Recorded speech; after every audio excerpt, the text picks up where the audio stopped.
আসসালামু আলাইকুম। কোথাও কি আপনি রমজানের এই বিশেষ সময়গুলোকে অজান্তেই হারিয়ে ফেলছেন না তো? যদি আজ আপনি এটা না জানেন যে রমজানের এই ৩টে ভাগ আপনার মৃত্যুর পরবর্তী জীবনকে কিভাবে বদলে দিতে পারে, তাহলে হয়তো এই বরকতের মাসটা আপনার দুয়ার থেকে খালি হাতেই চলে যাবে। তাই অনুরোধ করব, এই কথাগুলো শেষ পর্যন্ত একটু মন দিয়ে শুনুন।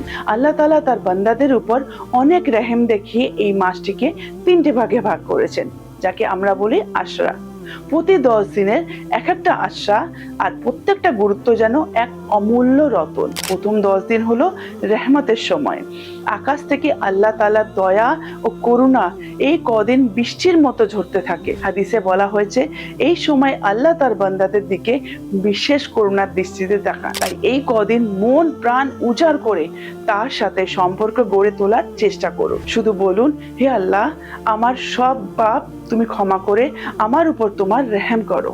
তুমি তো সর্বশ্রেষ্ঠ দয়ালু। 11 দিনের রোজা থেকে শুরু হয় দ্বিতীয় ধাপ, মাগফিরাত ও ক্ষমার সময়।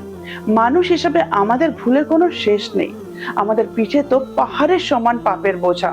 এই 10 দিন হলো সেই তওবা আর অনুশোচনার সময়। জানেন, আল্লাহ তখন ফেরেশতাদের সামনে গর্ব করে বলেন যখন দেখেন কোনো বান্দা কাঁদতে কাঁদতে নিজের ভুলের জন্য ক্ষমা চাইছে। এই সময়টুকু হাতছাড়া করবেন না।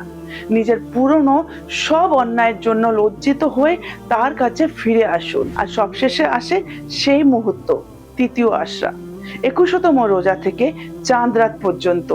একে বলা হয় জাহান্নামের আগুন থেকে নাজাত বা মুক্তির সময়। এই সময়টা সবচেয়ে দামি, কারণ এই রাতগুলোর ভেতরে লুকিয়ে আছে সেই গুরুত্বপূর্ণ রাত শবে কদর, যা হাজার হাজার ইবাদতের চেয়েও শ্রেষ্ঠ।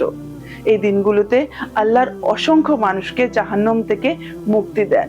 সুবহানাল্লাহ। যে মানুষ এই শেষ সময়টুকু অবহেলা কাটিয়ে দেন, তার মতো দুর্ভাগ্য এই পৃথিবীতে কেউ নেই। আল্লাহ আমাদের সবাইকে এই 3 আশরা রহমত, বরকত আর মাগফিরাতের উপার্জন করার তৌফিক দান করুন। কথাগুলো যদি আপনার মনকে ছুঁয়ে যায়, তবে প্লিজ কমেন্ট বক্সে একবার মন থেকে আমিন লিখুন। কে জানে কার চোখের জল আর কার দোয়া আল্লাহর কাছে কবুল হয়ে যায়।